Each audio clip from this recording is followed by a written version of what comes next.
Hello दोस्तों, आज मैं फिर से आपके लिए एक कहानी लेके आया हूं जिसका टाइटल है बिल्ली के गले में घंटी। चलिए शुरू करते हैं।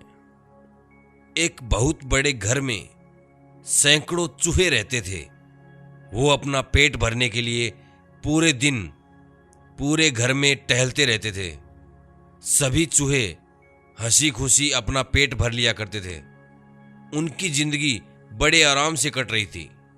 अचानक एक दिन उस घर में शिकार करने के लिए कहीं से एक बिल्ली आ गई। बिल्ली को देखते ही सारे चूहे तेजी से अपने अपने बिल में छिप गए। उसने देखा उस घर में बहुत सारे चूहे हैं। उसने यहीं रहने का मन बना लिया। अब बिल्ली उसी घर में रहने लगी। जब भी उसे भूख लगती तो बिल्ली अंधेरे में जाकर छिप जाती। जब चूहे बाहर निकलते थे तो बिल्ली उन पर झपटा मारकर खा जाती थी। ऐसा रोज रोज होने लगा। धीरे धीरे चूहों की संख्या कम होने लगी। अब चूहों में दहशत फैल गई। इस समस्या का हल निकालने के लिए चूहों ने एक सभा बुलाई। सभा में सभी चूहे मौजूद थे। सभी ने कई सुझाव दिए ताकि बिल्ली के आतंक को रोका जा सके, उसका शिकार बनने से चूहे बचे रहे। किसी का सुझाव ऐसा नहीं था जिससे बिल्ली का आतंक रोका जा सके।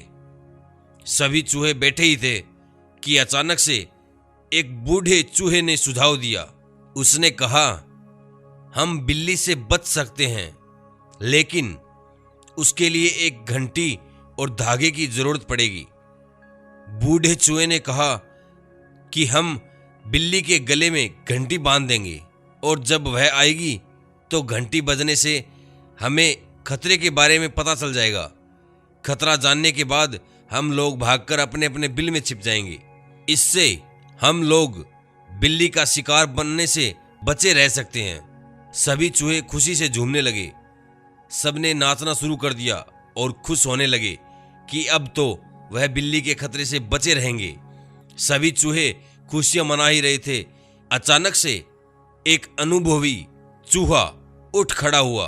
उसने सभी चूहों को जोर से डांट लगाई और कहा कि चुप रहो, तुम सब मूर्ख हो। उसके बाद अनुभवी चूहे ने जो कहा वह सुनकर सभी का मुंह उतर गया। चूहे ने कहा, वो सब तो ठीक है, लेकिन जब तक बिल्ली के गले में घंटी नहीं बन जाती तब तक हम सुरक्षित नहीं हैं। अब तुम पहले ये बताओ कि आखिर बिल्ली के गले में घंटी बांधेगा कौन? सभी चूहे एक दूसरे की तरफ देखने लगे।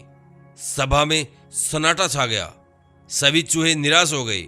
इसी बीच बिल्ली के आने की आहट पाते ही सभी चूहे भागकर अपने अपने बिल में जाकर छिप गए। तो दोस्तों, ये थी आज की कहानी।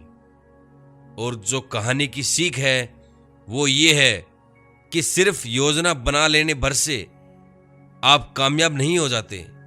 उस योजना को लागू करने के बारे में भी सोचना चाहिए। उससे पहले जश्न मनाना बेकार है। तो दोस्तों, आपको ये कहानी कैसी लगी? आप हमें कमेंट करके जरूर बताएं। धन्यवाद। जय हिंद, जय भारत।